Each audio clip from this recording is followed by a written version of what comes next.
बिस्मिल्लाहिर्रहमानिर्रहीम। नाज़रीन किराम, अस्सलामु अलैकुम। 30 सितंबर करीब है, यानी एफबीआर की इनकम टैक्स रिटर्न्स भरने का वक्त आ रहा है।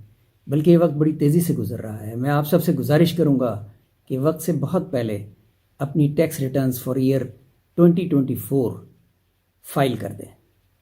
फाइलर होने के बहुत से फ़ायदे हैं।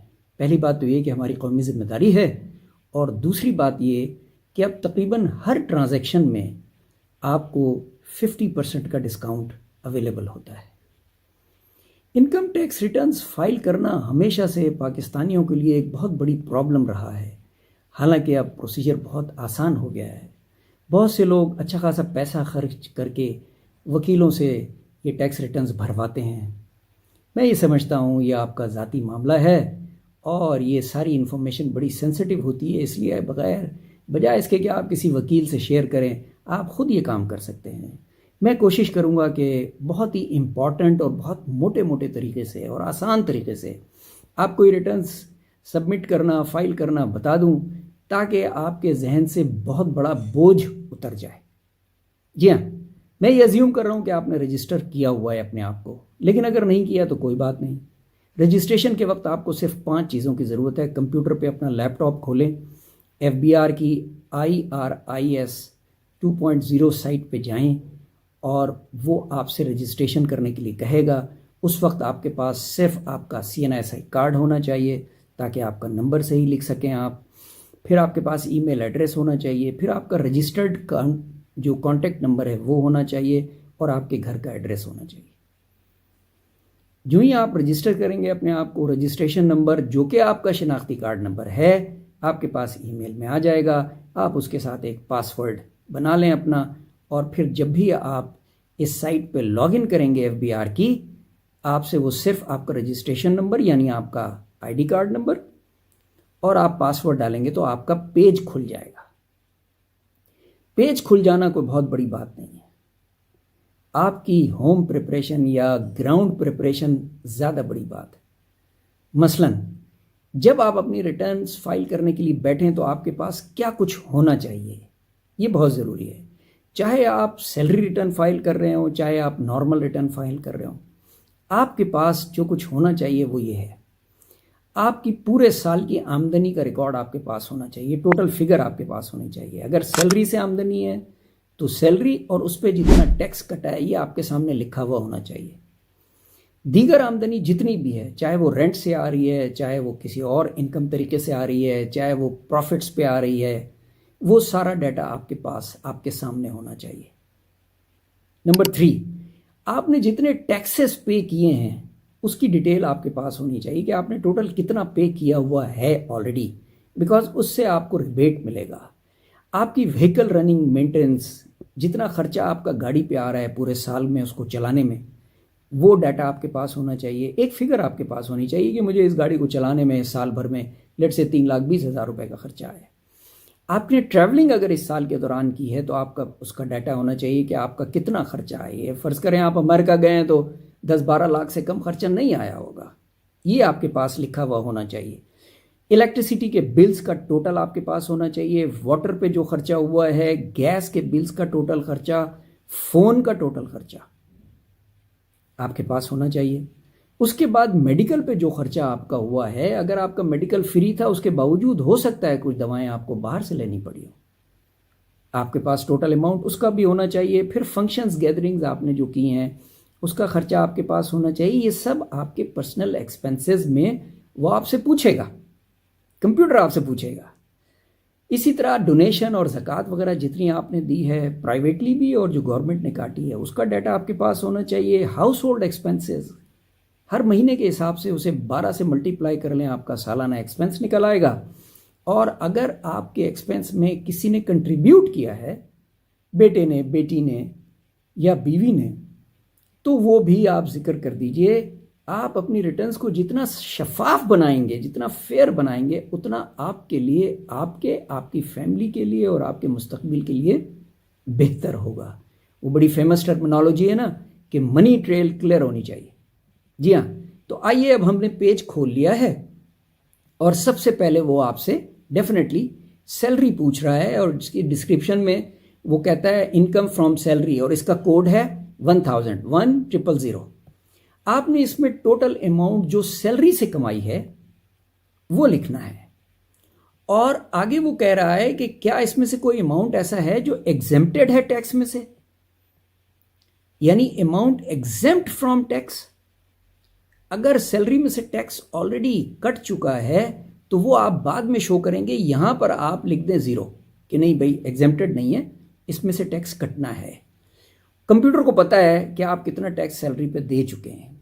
उसके अलावा दूसरा पॉइंट है उसका अलाउंसेस, इंक्लूडिंग फ्लाइंग, सबमरीन या किसी भी किस्म की और अलाउंसेस जो आपको मिलते हैं।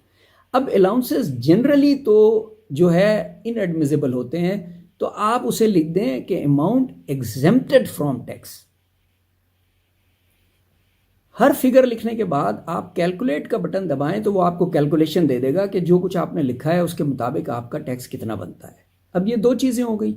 उसके बाद आ जाएं रिसीट्स एंड डिडक्शंस कि कितना आपसे कट चुका है और कितनी आपको रिसीव हुई है। मसलन कोड है 5000 और हेडिंग है income loss from other sources. जितने भी अदर सोर्सेज हैं आपकी इनकम के, अगर उनसे आपको फायदा हुआ है या नुकसान, उसका जिक्र यहां पे कर दें कि जी टोटल अमाउंट ये है और इसमें से इतना एग्जेम्प्टेड है और इतना एडमिसिबल है फॉर नॉर्मल टैक्स। उसके बाद वो कहता है कि receipts from other sources, code 5029। Other sources में वो बता रहा है कि क्या आपके पास कोई बहबूद सर्टिफिकेट है, क्या आपके पास कोई पेंशनर्स बेनिफिट अकाउंट है, क्या कोई शुहदा फैमिली बेनिफिट अकाउंट है। अगर इस तरह की कोई चीज़ है तो वो आप उसका शो कर दें कि आपके पास इतनी इनकम उसमें से आती है। अदर रिसीट्स में भी वो यही कह रहा है कि और कोई तरीका है आपकी आमदनी का, अगर है तो आप उसे शो कर दें। उसके बाद वो पेंशन पूछता है कोड नंबर 5007 पे। आप पेंशन का अमाउंट लिखें 12 से मल्टीप्लाई करके हर महीने का, और फिर आगे लिख दें कि ये एग्जेम्प्टेड है टैक्स से, तो वहां पे वो 0 हो जाएगा। उससे अगला पोर्शन है डिडक्टेबल अलाउंसेस का, जिसमें वो ज़कात अंडर सेक्शन 60 कोड 9001 जितनी भी ज़कात आपने साल में दी है वो यहाँ शो कर दें और उसे इनएडमिसिबल शो कर दें ताकि उस पर वो टैक्स ना लगे। इसके अलावा टैक्स रिडक्शंस और टैक्स चार्ज ऑन बहबूद सर्टिफिकेट एक्सेट्रा ये आप वहाँ पर शो कर दें अगर आपका कटा है तो। उसके बाद आप टैक्स क्रेडिट्स और डिस्क्रिप्शन टैक्स ये सारी चीज़ें कैलकुलेटर खुद ही करेगा, आपको कुछ नहीं करना है। टैक्स क्रेडिट आपको कितना है या टैक्स चैरिटेबल ऑर्गेनाइजेशंस को जितना दिया है आपने वो अमाउंट कितना है, आप अमाउंट डालते रहें, कैलकुलेशन वो करता रहेगा। अब आ जाएं आप एडजस्टेबल टैक्स में। एडजस्टेबल टैक्स में भी कैलकुलेशन वो खुद करेगा। रिसीट्स आपने दी हुई हैं, यानी आपने इनकम वगैरह पहले शो कर दी है। अब वो सिर्फ आपको ये बताएगा कि इसमें से इतना आपका टैक्स कलेक्ट हुआ था और इतना आपने वापस देना है या आपको वापस मिलेगा। इसी तरह मोटर व्हीकल की रजिस्ट्रेशन पे आपने जो टैक्स दिया है वो आप लिख दीजिए कि भाई इतना टैक्स मैं ऑलरेडी दे चुका हूं। और इसी तरह आप अगर को बाहर से अगर कोई रेमिटेंस हुई है तो उस पर जो टैक्स कटा है वो आप शो कर दीजिए कि जी मेरे बेटे ने इतने पैसे भेजे थे जिस पे मैंने इतना टैक्स दिया है। नेक्स्ट पोर्शन जो मेन हेडिंग है वो है कैपिटल एसेट्स की, जिसमें वो फिक्स्ड और वो देता है कंप्यूटेशंस जब शुरू करता है। सबसे इंपॉर्टेंट चीज है कि जब वो कंप्यूटेशंस के पैराग्राफ में या हेडिंग में आपको ले जाता है तो सबसे पहले एक बार फिर आपसे इनकम फ्रॉम सैलरी पूछता है कोड 1000। आपने वही इनकम लिखनी है जो पहले आप डिक्लेयर कर चुके हैं। उसके बाद income loss from other sources वही अमाउंट लिखना है जो आपने पेज 1 पे डिक्लेयर किया था। इससे वो आपको बता देगा कि आपकी टोटल इनकम कितनी हुई है और वो टैक्सेबल उसमें से कितना है, टैक्स चार्जेबल कितना है और नॉर्मल इनकम टैक्स इसमें कितना बनता है, कितनी टैक्स रिडक्शन मिली है आपको, कितनी टैक्स क्रेडिट मिला है आपको, कितना आपका रिफंड बनता है और कितना विदहोल्डिंग टैक्स आप दे चुके हैं और कितना एडमिटेड इनकम टैक्स, यानी सारा कुछ उसने कैलकुलेट करके आपको बता देगा कि जनाब अली इस साल आपने मजीद इतने पैसे और देने हैं, जिसे कहते हैं एडमिटेड इनकम टैक्स, और ये कोड आएगा 9203 पे। ये तो हो गई आपकी टैक्स की डिटेल। अब आ जाएं आप पर्सनल एक्सपेंसेस पे, और ये बहुत इंपॉर्टेंट है, जिसके लिए मैंने आपसे अर्ज किया था कि आपके पास सारा डाटा मौजूद होना चाहिए। मसलन वो आपसे क्या पूछ रहा है, आपसे पूछ रहा है कि जी आपने टैक्सेस कितने दिए इस साल के दौरान, आपसे पूछ रहा है व्हीकल रनिंग मेंटेनेंस की कितना आपका खर्चा हुआ है, आपका ट्रैवलिंग पे कितना खर्चा हुआ है, electricity, water, gas, telephone, medical, functions, gathering, donation, ज़कात, हाउस होल्ड एक्सपेंस। ये सारा मैंने आपको बताया था कि आपने ये भरने से, फॉर्म भरने से पहले ये सारा डाटा आपके पास होना चाहिए। अब ये वक्त आ गया है कि आप ये सारी डिटेल यहाँ पर डाल दें। इनमें से किसी भी चीज़ पे टैक्स नहीं है और कहीं पे भी कोई डिडक्शन नहीं है। ये आपकी तरफ से डिक्लेरेशन है ताकि उसको एफबीआर को ये पता हो कि भाई आपके अखराजात कितने हैं। अब ये जो हाउस होल्ड एक्सपेंसेस और अदर पर्सनल एक्सपेंसेस है, इसमें याद रखिए कि आप वो अमाउंट ज़रूर शो करें जो आप डोमेस्टिक वर्कर्स को सैलरी के तौर पे दे रहे हैं। वो आपका खर्चा है, गोश्त पानी आपका खर्चा है, तो वो ज़रूर शो करें अपने एक्सपेंसेस में।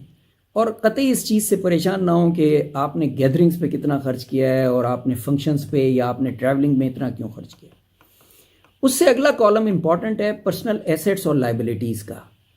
अब एसेट्स में वो पूछ रहा है कि आपके पास कोई एग्रीकल्चर प्रॉपर्टी है, अगर है तो शो कर दें।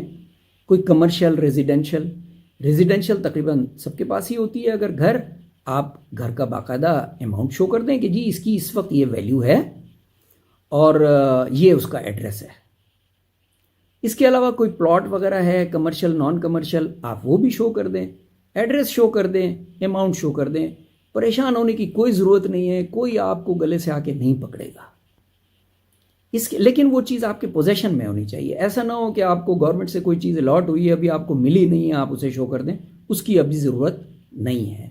इसके अलावा अगर कोई इन्वेस्टमेंट्स है, लाइक नेशनल सेविंग सेंटर वगैरह में आपने पेंशन का कोई पैसा रखा हुआ है जिससे आपको कोई आमदनी हुई थी, जो कि आप पहले शो कर चुके हैं, उसे आप यहाँ पे शो कर दें कि हाँ जी मैंने ये इतनी इन्वेस्टमेंट की हुई है।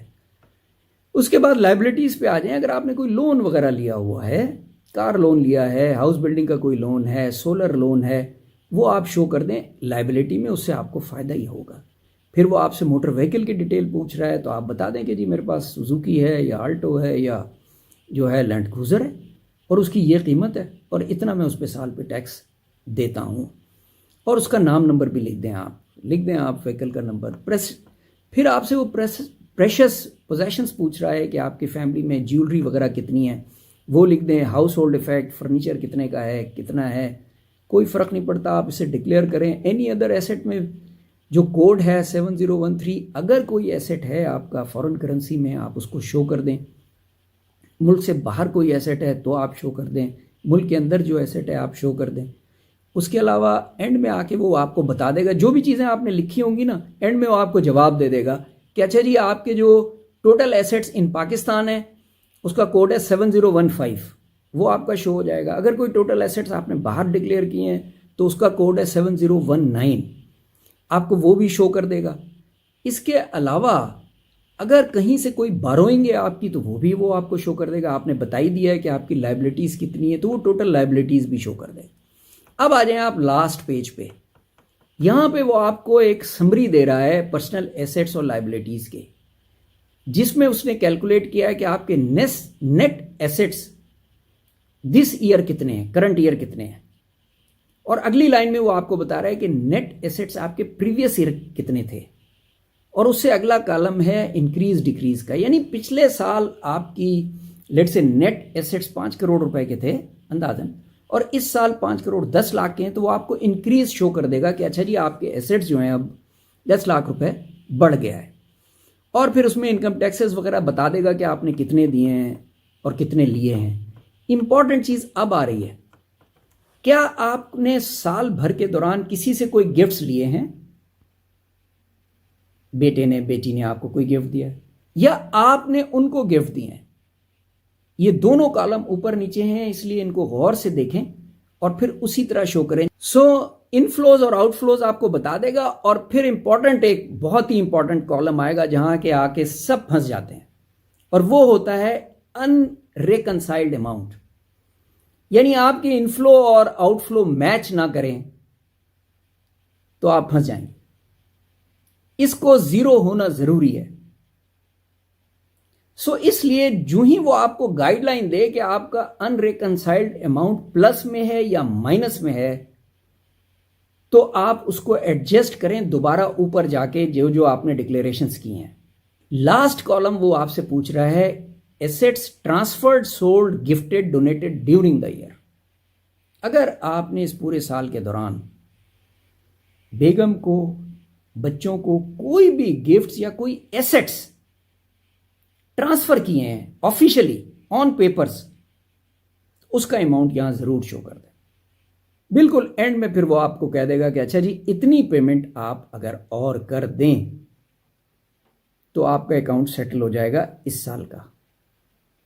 उसके लिए आप एक बाकायदा चालान फॉर्म प्रिंट करेंगे, किसी भी बैंक में जाके उसको पे करेंगे, बैंकों की लिस्ट एफबीआर ने दी हुई है, वो पे करके वापस आएंगे और अब आप इसको सबमिट कर देंगे रिटर्न्स को। पहले आपने डाटा सेव किया था, प्रिंट लेके आप बैंक गए थे, बैंक में पेमेंट के बाद आपको ईमेल आएगी कि जी हाँ आपके पैसे रिसीव हो गए हैं, और अब आप दोबारा अपना पेज खोलेंगे और उसको सबमिट कर देंगे। एक बार आप सबमिट कर देंगे, पेमेंट आप पहले कर चुके हैं, तो अब ये रिटर्न्स चेंज नहीं हो सकती। इसलिए जब तक आप पूरी तरह मुतमईन ना हो कि अनरिकंसाइल्ड अमाउंट जीरो आ गया है, उस वक्त तक आप डाटे को सेव करते रहें, लेकिन सबमिट मत कीजिएगा।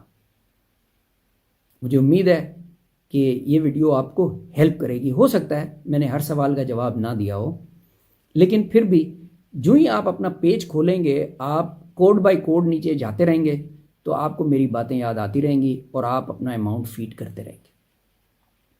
आपका बहुत शुक्रिया। अल्लाह हाफिज़।